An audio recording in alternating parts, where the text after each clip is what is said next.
Minister Tan Kiat, Minister of State, Prime Minister's Office, Ministry of Communications and Information, and Ministry of National Development.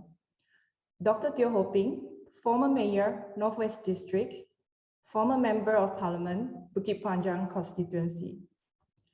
Mr. Chua Wei Pong, Chief Executive Markets, Constellar Holdings. Distinguished guests, ladies and gentlemen. Good morning, and I'm pleased to welcome you to the opening of BuildTech Asia Digital 2021.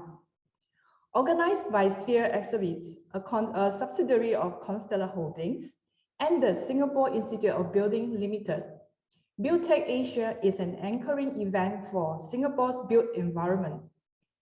Into her 10th edition since her inaugural in 2011, this trade show brings to life leading-edge technologies and innovations that are reshaping the future of the built environment and leading the way in accelerating the adoption of digitalization that raise construction productivity and quality from conception, design, build, operate, and maintain. Due to COVID-19 pandemic, we continue to operate amidst uncertainty. As we address challenges and face disruptions, what will stand us in good stead to better respond to this evolving environment is a robust network of like-minded partners. We need to foster stronger local and regional collaborations, explore opportunities to embrace digital transformation, and adopt smart technologies and solutions that will allow us to enable design improvements in constructions, as well as improve working conditions, boost production efficiencies, and improve workers' health and safety. COVID-19 or not, these are strong foundational pillars that will stand us in good stead for the long term. Partnership is also key to ensuring environment sustainability, a theme of growing importance as countries around the world seek to achieve a balance between that and economic growth imperatives. In this regard, I'm proud to share that Singapore Institute of Building Limited supports this cause as a recipient of the SG Eco Fund, which was set up last year to support projects that advance environmental sustainability and involve the community. SIBL is the leading professional institute for building and construction professionals, and we are always on the lookout for opportunities to advance national efforts towards promoting environmental sustainability in our built environment. This year's focus for BuildTech Asia, digitalization for a smart and sustainable built environment, is one such opportunity. We look forward to inspired discussions on how we can incorporate sustainability considerations into our processes and strategies. Our keynote speaker, Dr. Tiong, who has over 30 years of experience in township management, will share on the digitalization in the built environment. Over the next 2 days, we will be connecting you with more than 150 exhibiting brands from Turkey, Hungary, Korea, Italy, Thailand, Vietnam, Malaysia, Hong Kong, Japan, and Singapore, as well as 30 webinar sessions. You will also get insights from the industry top thought leaders sharing technology integrations of environmental sustainability for the construction industry. I hope you will be inspired by the contents that we have curated for you and join the discussion on industry trends and be introduced to the latest and smartest technologies in the built environment sector. I am very encouraged by the strong support displayed by trade associations from Singapore, as well as from the region like Malaysia, Indonesia, Thailand, Myanmar, and Vietnam. And I wish each and every one of you a fruitful time at BuildTech Asia Digital 2021.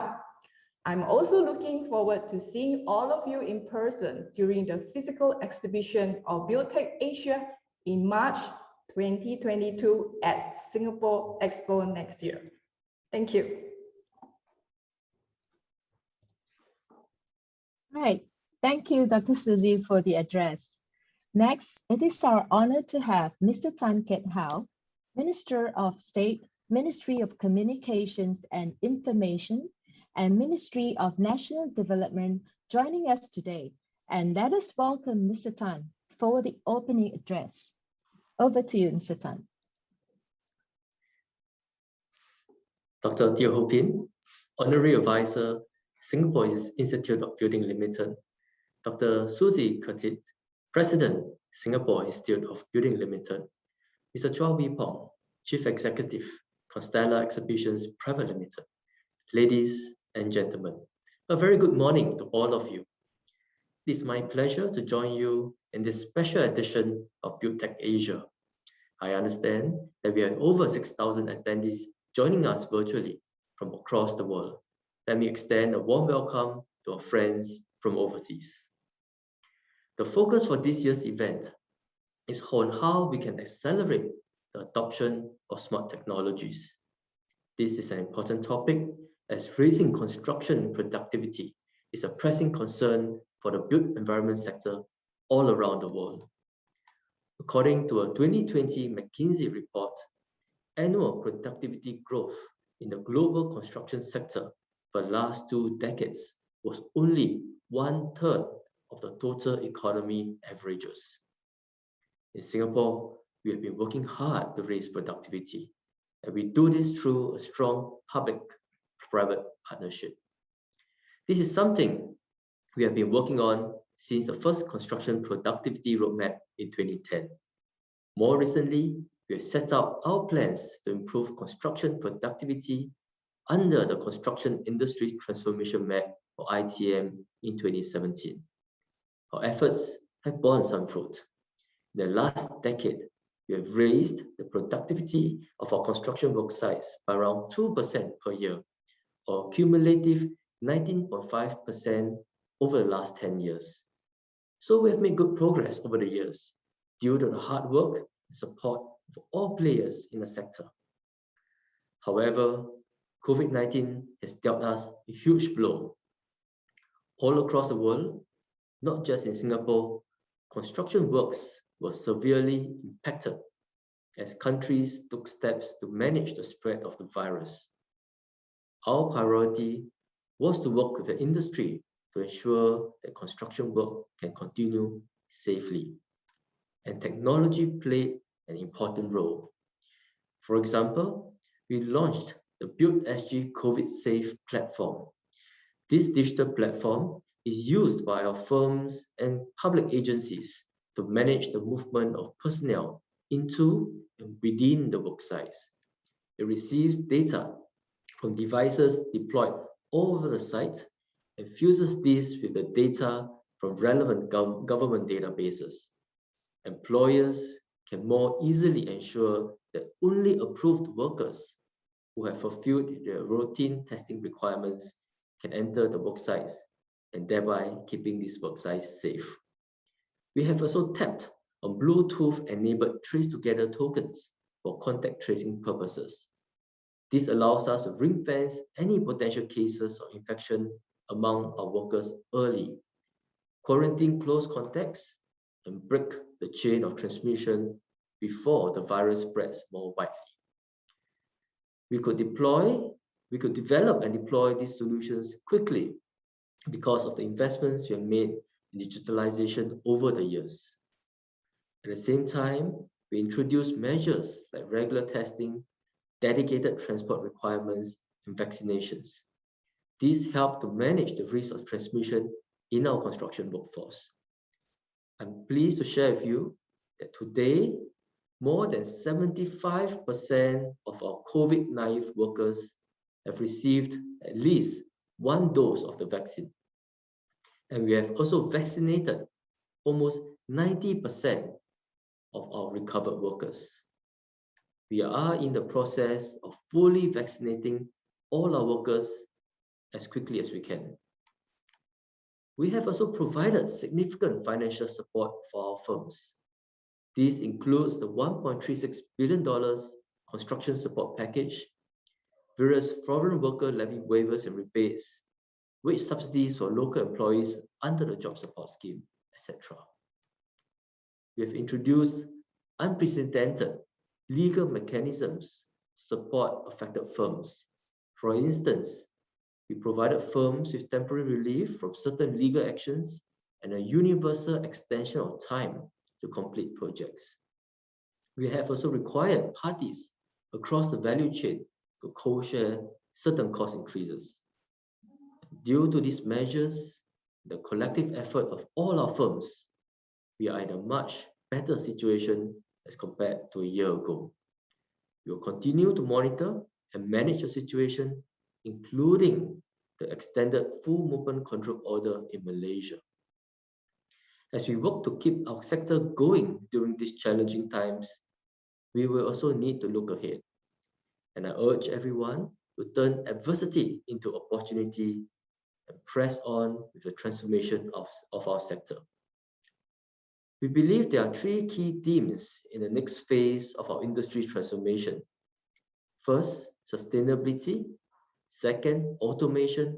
And third, digitalization.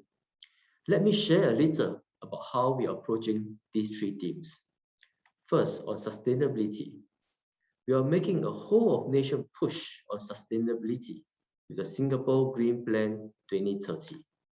We have set ambitious targets to green our buildings under the 4th edition of the Singapore Green Building Master Plan, which will launch in March this year. We have dubbed these targets 80-80-80 in 2030. Very auspicious as well. First, we will green 80% of our buildings by gross floor area or GFA by 2030. Second, we aim for 80% of new buildings to be super low energy buildings from 2030. And third, we will ramp up research and innovation efforts so that by 2030, our best-in-class green buildings will see an 80% improvement in energy efficiency over the 2005 baseline. So very ambitious targets. We will work with the industry to strengthen our capabilities in sustainability as we work towards building a greener, more livable Singapore. Our firms will gain a valuable competitive advantage when vying for projects abroad, as cities around the world invest more in sustainability and they demand green building expertise. Second, on automation, we will further automate manpower-intensive construction processes by tapping on prefabrication or design for manufacturing and assembly or DFMA technologies. This will allow us to cut down on our on-site workforce of migrant workers, create higher skilled, higher wage jobs with a more conducive work environment that will be attractive to Singaporeans.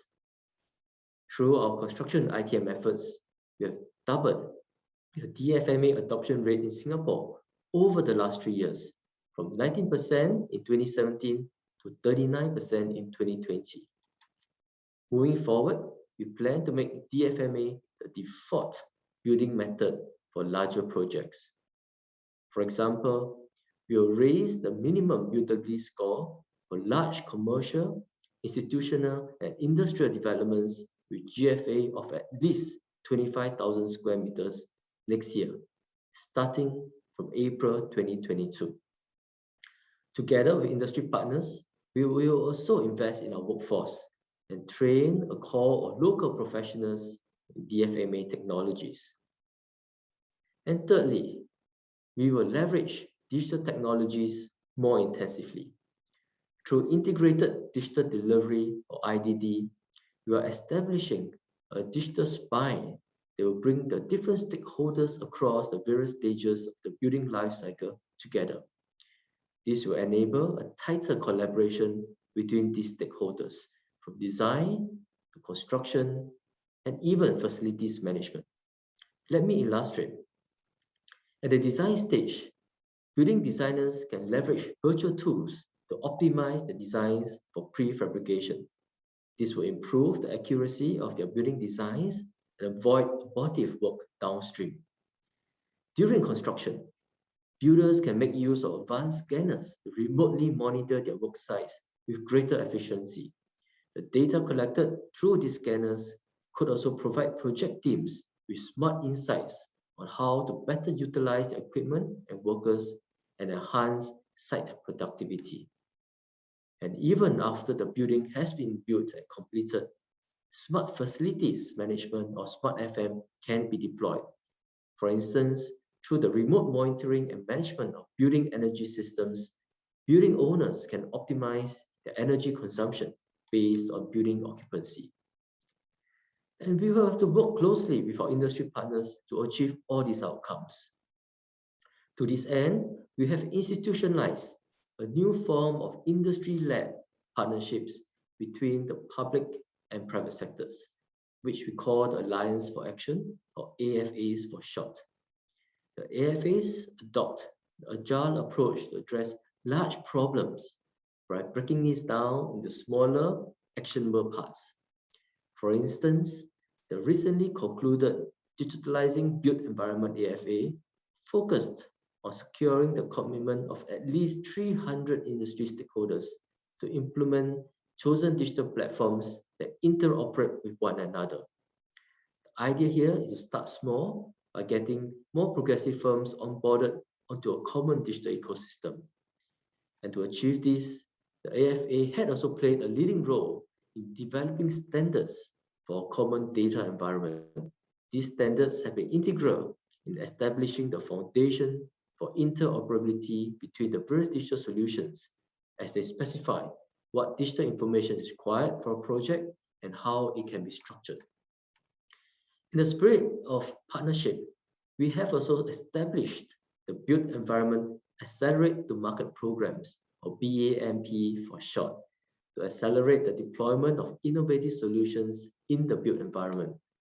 The BAMP also provides mentorship opportunities for solution providers and helps them grow their business networks.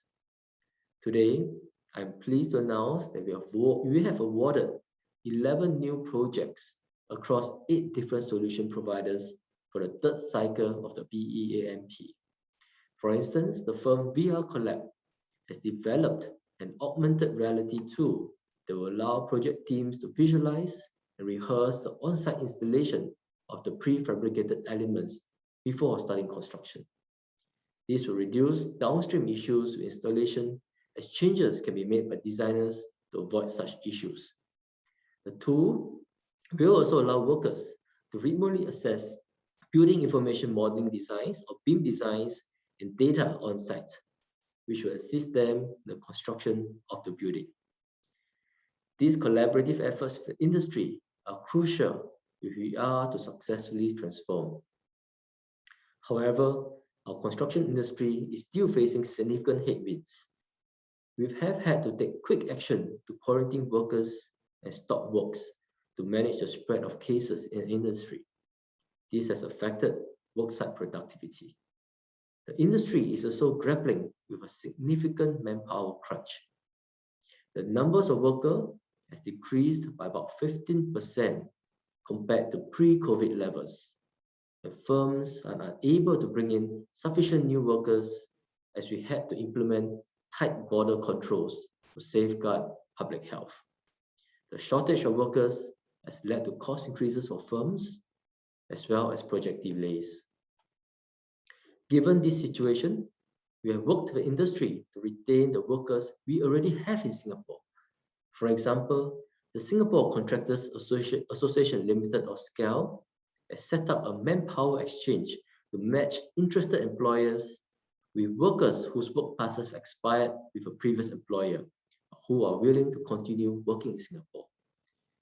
We have also provided more flexibilities for firms to bring in new workers where possible. For instance, we recently allowed for new construction workers from China to enter Singapore to work first and then obtain their skills certification locally in Singapore. BCA is working with the Ministry of Manpower to review other flexibilities together with the industry. That said, The fundamental issue is that the inflow of workers remain very limited. The resultant delays have affected many stakeholders, including homeowners. The development of public amenities, such as hawker centers and train lines, have also been delayed. It is not sustainable for us to continue with the current restrictions indefinitely, especially since COVID-19 may never fully go away. Thus, it is important to find new ways to bring in workers, but with necessary risk management strategies built in to maintain public health. On this note, I'm heartened that the industry has adopted an AFA approach to take the lead in developing an innovative pilot to bring in migrant workers safely in partnership with our agencies. This approach comprises a tightened end-to-end process to minimize the risk of importing COVID-19 cases. It involves protocols such as a stringent COVID-19 testing regime for workers over a 14-day period in dedicated facilities at their source countries before their departure for Singapore. Upon arriving in Singapore, workers are subjected to the prevailing stay-home notice or SHN requirements and public health measures for incoming travelers. The firms also take pains to take care of the welfare of our workers. Our trade associations have worked with their overseas partners to ensure that their needs are provided for. In Singapore, we will do the same in our SHN facilities. We will take steps to look after their health and mental well-being. As a start, our trade associations have started bringing in workers from Malaysia for the marine shipyard industry 2 weeks ago to test this end-to-end process. They are adopting a cautious approach so that the plan is to start small, as this will allow our agencies to monitor the effectiveness of the protocols and work with them to adjust the protocols accordingly. I'm glad to share with all of you that the preliminary data suggests that the end-to-end process has been effective, given that there have been no imported cases arising from the pilots thus far. A similar process will be tested in India to bring in a small number of workers for the construction industry. If these efforts are successful, we will partner the industry to explore scaling up the process in a sustainable manner. Although this will take some time to bear fruit, I commend the can-do spirit that our trade associations and industry firms have displayed throughout this effort. Their willingness to work closely with each other and public agencies to find innovative solutions will be integral in ensuring that we are able to overcome current challenges facing us. As such partnerships will be crucial for us to secure the future growth of the local built environment sector moving forward. In conclusion, let me just say that across the world, we continue to make progress in raising technological capabilities and productivity in the construction industry in many countries around the world.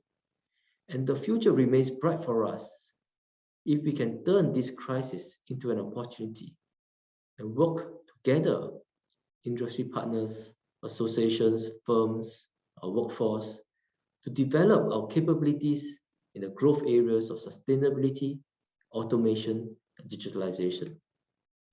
On our part, the government will continue to support our firms to build these capabilities through initiatives such as the BAMP and various financial support schemes under BCA's BuildSG Transformation Fund.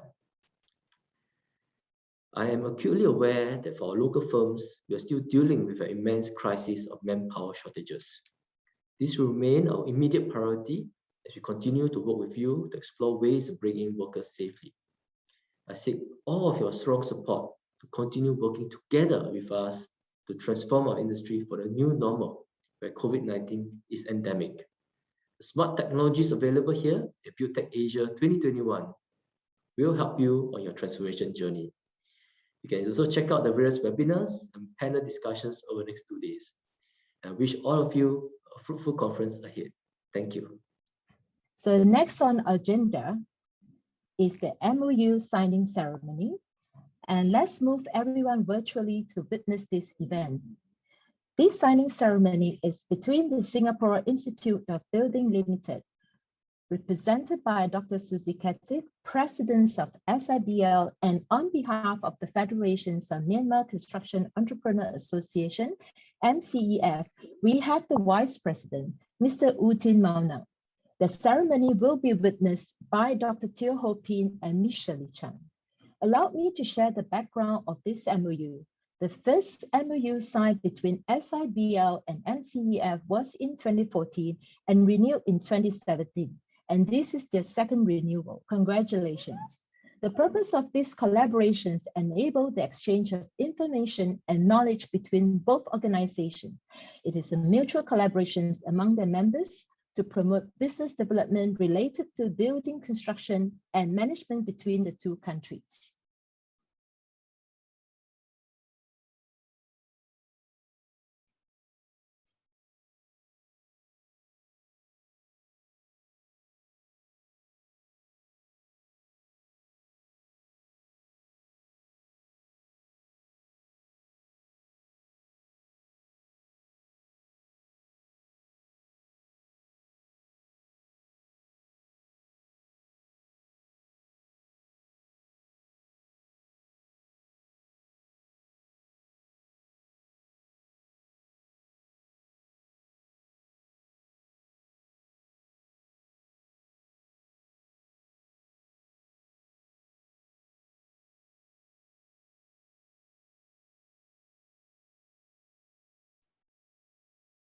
Thank you, Dr. Susie, Mr. U Tin Maunang, and our witnesses, Dr. Teo and Ms. Shirley. Once again, thank you for gracing our signing ceremony with your presence. We wish SIBL and MCEF all the best from these collaborations. Now, it is time for the keynote session, and it is our privilege to have Dr. Teo Ho Pin, former mayor and ministers of parliament, advisor to the Singapore Institute of Building Limited, and he is also the president of the Building and Estate Management Alumni. Dr. Teo will be sharing some insights into digital technology that improves productivity, quality, and profitability for all built environment stakeholders in the design, construction, and maintenance stages. Without further ado, let me hand it over to Dr. Teo for the keynote address, Digitalizations in the Built Environment. Over to you, Dr. Teo. Good morning, our friends from Asia. First of all, let me thank the organizer, SPEAR and the Singapore Institute of Building, and also Costella Holdings for inviting me to share on this topic, digitalization in the built environment in this BuildTech Asia Digital 2021. I've been involved in township management for over 30 years as a chairman of town council and also as a chairman of the government parliamentary committee for national development. What I'll be sharing today is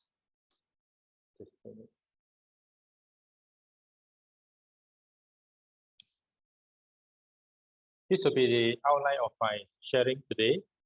First, a brief introduction, then I will share on the industry trends and impact. As you know, COVID-19 has impacted every country in the world, and especially the built environment industry. So I will share on some of the key trends which will have an impact on the built environment industry and some of the solutions by the respective stakeholders in the industry. I will also share on the Singapore's response to COVID-19. I think we have many friends from Asia. Different countries have different approaches in terms of responding to the COVID-19 pandemic. And all of us are still in the process of coping with the pandemic. Then I will share on two case studies based on my involvement in two companies. One is a construction company. So I will share with you on the digitalization for the last 10 years in this company, Seng Group. And also I will share on the digitalization in the facilities management consultancy company, Sabana Jurong Private Limited. And from there, I'll wrap it up, the future of the industry.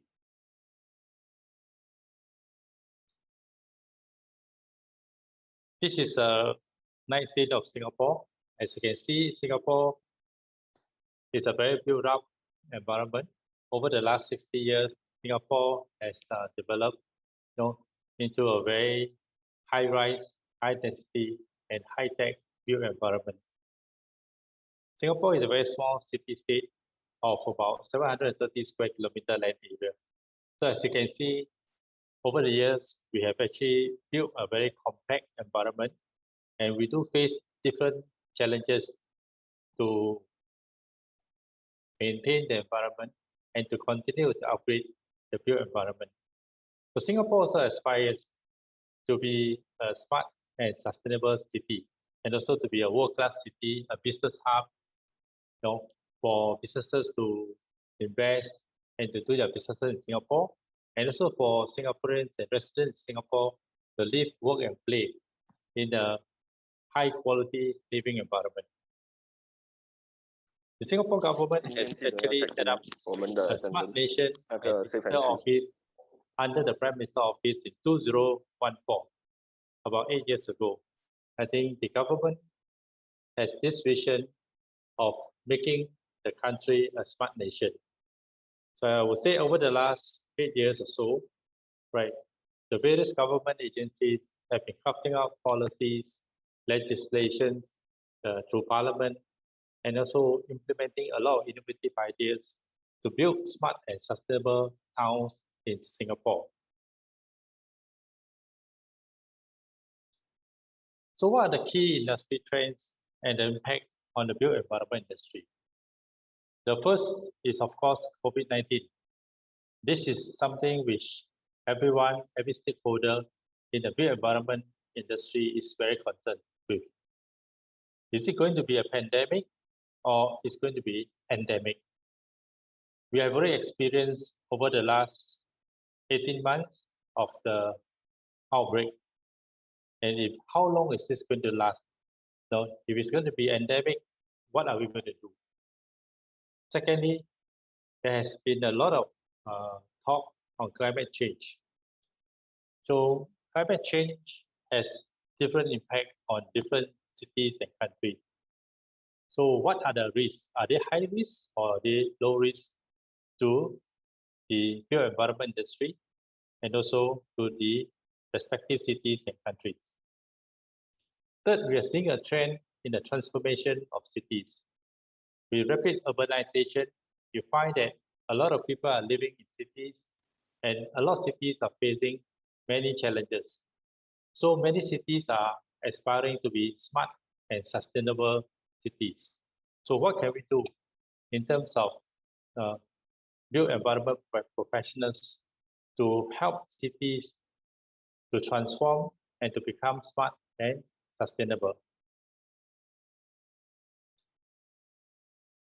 Based on last month's report, if you look at the COVID-19 cases worldwide, today, more than 181 million cases of people infected with COVID-19, over 4 million deaths, and 12 million active cases. So, as what the Straits Times 4th July report, there was an article highlighting concerns by the World Health Organization, WTO.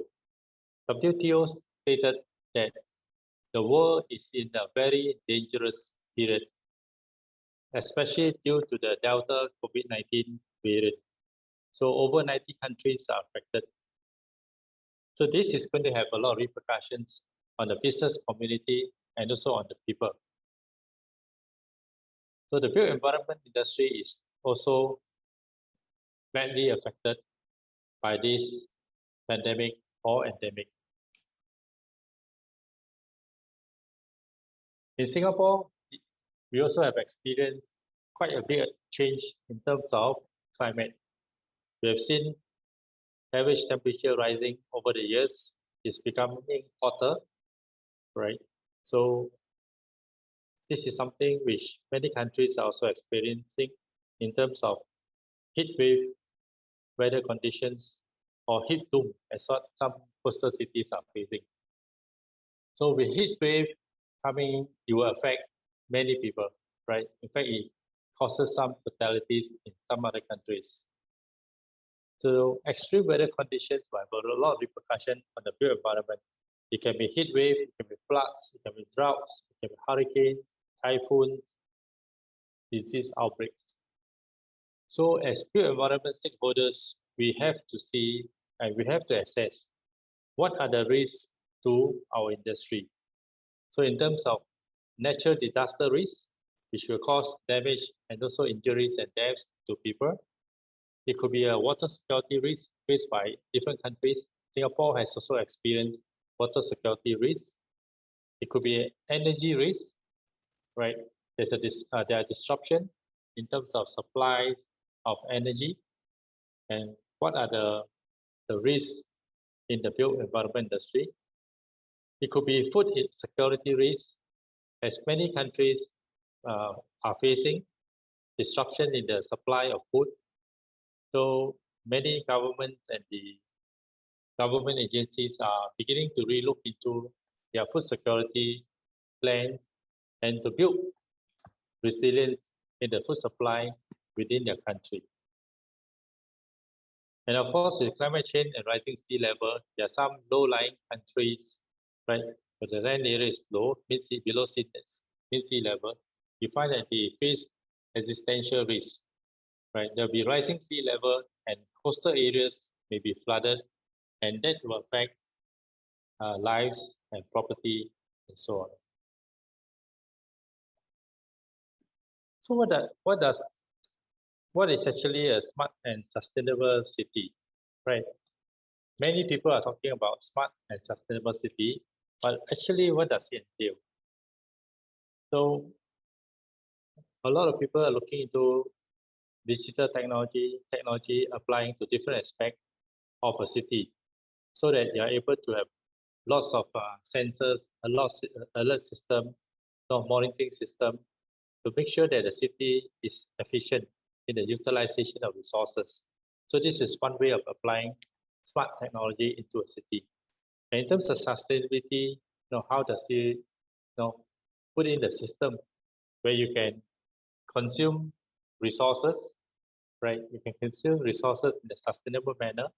At the same time, also recycle or reuse different ways to build a circular economy. So there are many ways to define smart and sustainable city, and many cities have different solutions today. Most of them will focus on power generation, right? Looking into renewable energy like solar energy, looking into ways and means to have clean energy to power up the cities. Some will look into the process management. How do we improve the work processes within the country so as to make it to be more efficient and also to reduce the consumption of resources? Or they look into people's lifestyle, right? How can we change our lifestyle into a green lifestyle so that we are able to sustain the quality of living?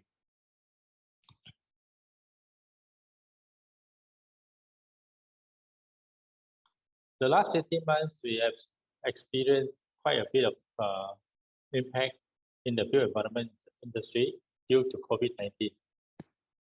In last year, around April to June, the construction industry faced a suspension of work on site.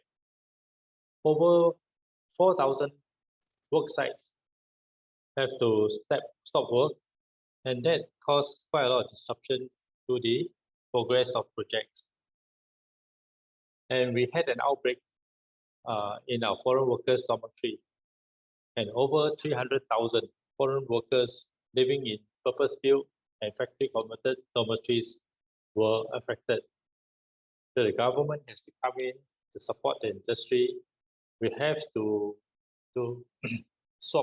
conduct swab tests for all the 300,000 foreign workers in the dormitories and provide clean accommodation with safe management measures to ensure that all our workers are safe in the construction industry.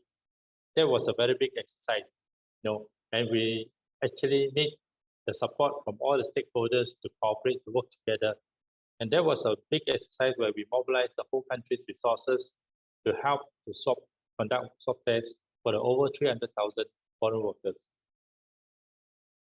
The second impact on the built environment industry is the labor shortage.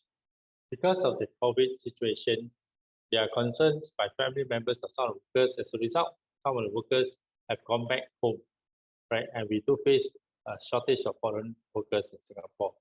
And for disruption of supply chain worldwide, because of construction, which involves a lot of trades, there are disruption in importing of materials to Singapore. And because of the safe management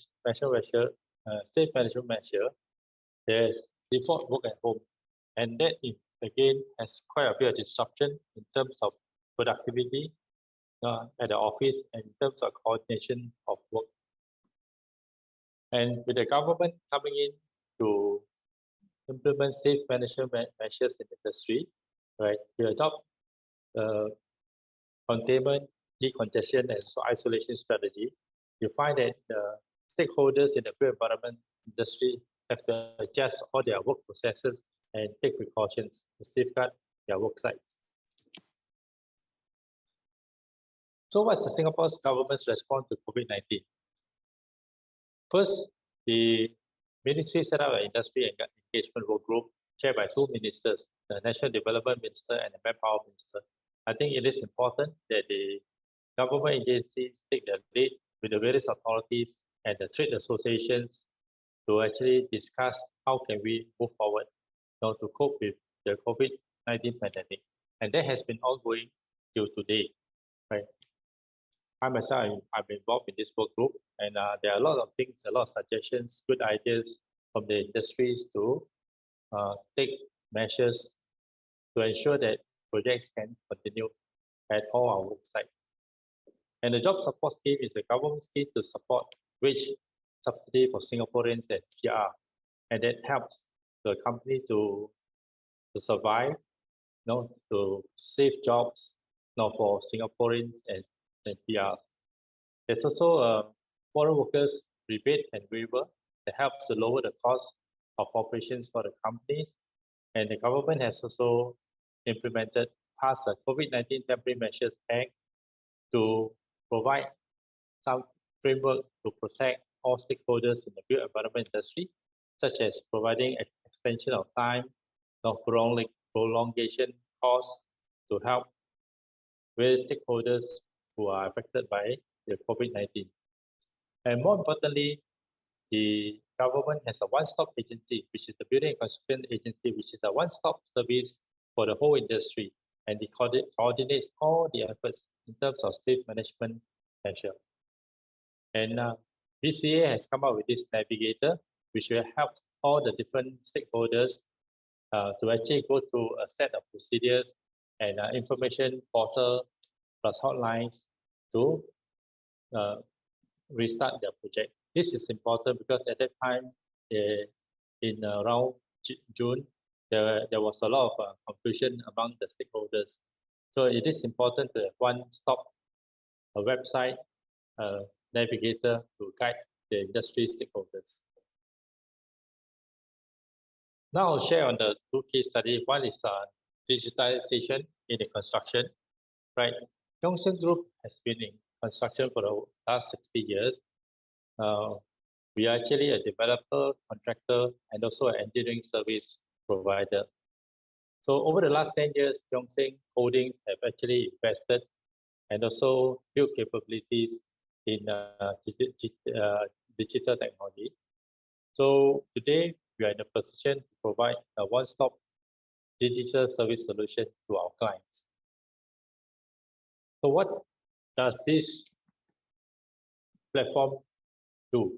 Basically, it is a one-stop digital service solution where we use common data environment to share between the developers, consultants, main contractors, and subcontractors, and at different stages of a project, conceptualization, design coordination, prefabrication construction, and facility asset management we are able to share the data and coordinate all the stakeholders during the whole project development process.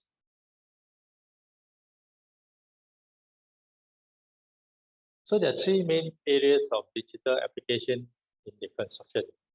First is building information modeling. So BIM has been a very useful tool for all the stakeholders to be able to visualize the proposed project and able to see that in 3D and able to coordinate better. And with digital data, they are able to share information more easily. So BIM has been a very useful tool. And the second is virtual design and construction.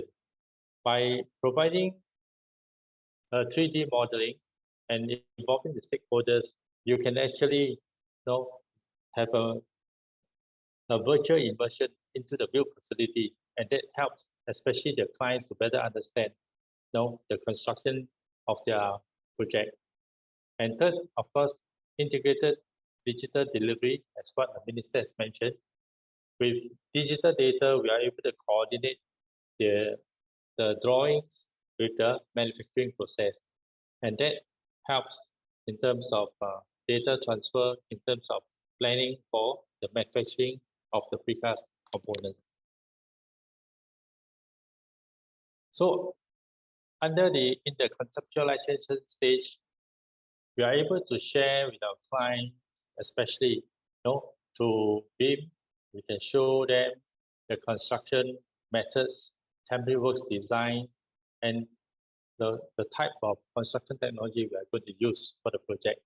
And that helps the client to better understand the contractor's capabilities in delivering the project. At the same time, during the design stage, you are able to BIM, have a lot of stakeholders engagement and coordination. And that is important because all the decision makers can come together and they can go through the BIM modeling and from there make decisions to coordinate their efforts. And of course, immersive experience is through VR, to virtual reality. And that gives the client or the stakeholders the opportunity to have this feeling of the spatial layout, that could be the interior design, so on and so forth. The design coordination is where we bring everybody together, right? At every stage, you have different stakeholders involved. It could be a subcontractor, it could be a supplier, it could be the consultant. You bring them together in it can be virtual or physical meeting, and from there to coordinate using integrated concurrent engineering approach.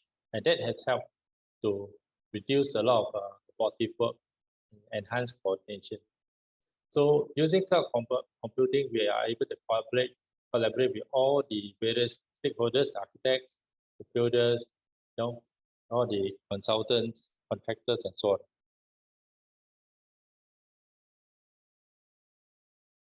Once the BIM drawings are ready, we are able to pass the digital data to the manufacturing plant. That's where the digital model is passed to the prefabricator, and from there we are able to do the planning, precasting, and the QC. And of course, we have developed our dashboard management system to ensure that we are able to coordinate with the actual product, the product installation on site, and also to monitor the quality of the products.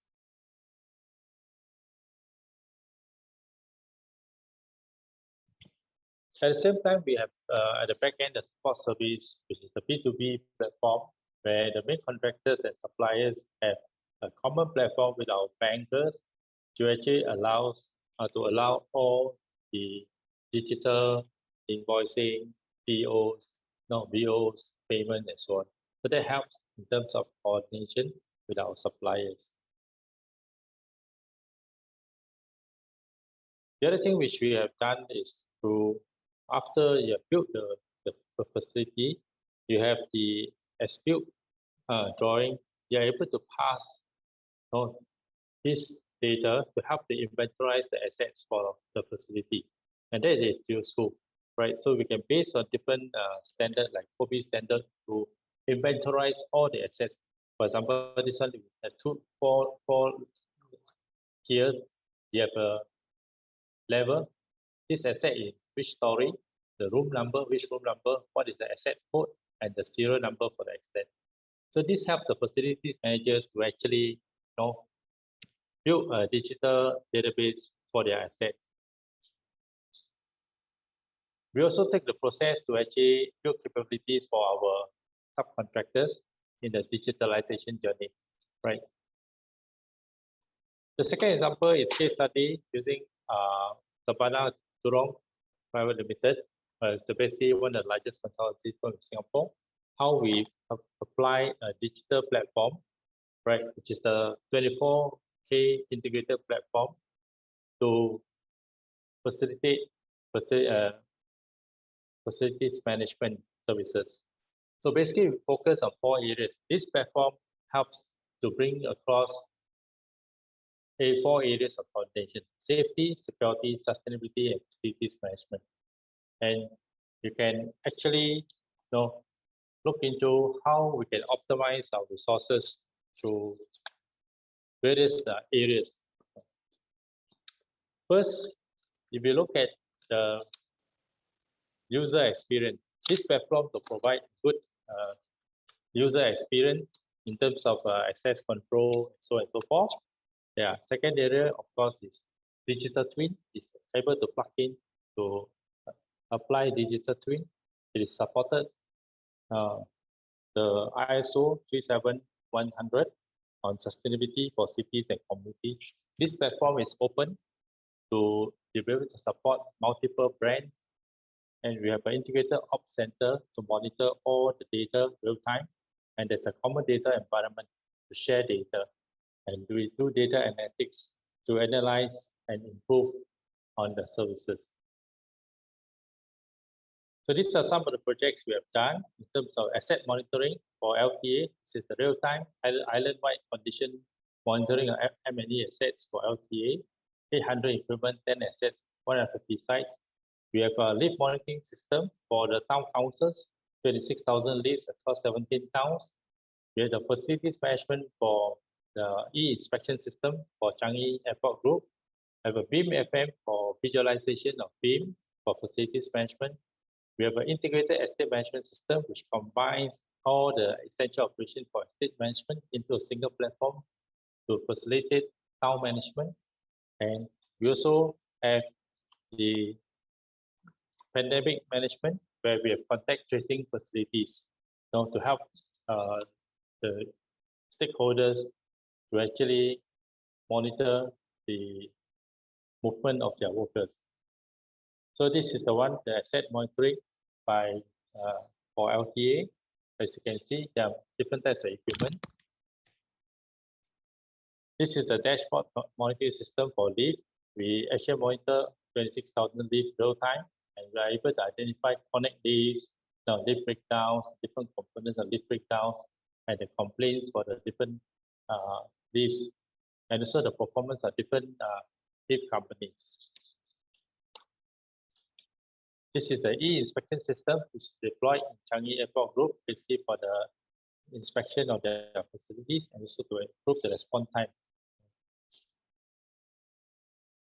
This is BIM FM, where we're able to display the 3D model of different facilities to coordinate facilities management services.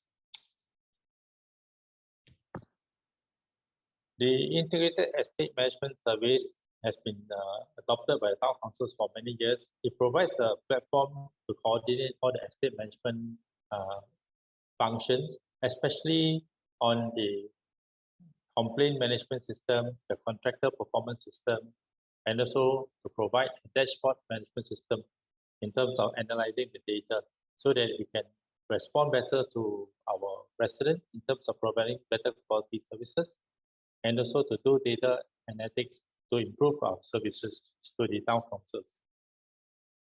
So this is an example of how we analyze the feedback from residents, right? Through our dashboard, we are able to identify, what are the concerns of the residents, and from there, able to respond accordingly.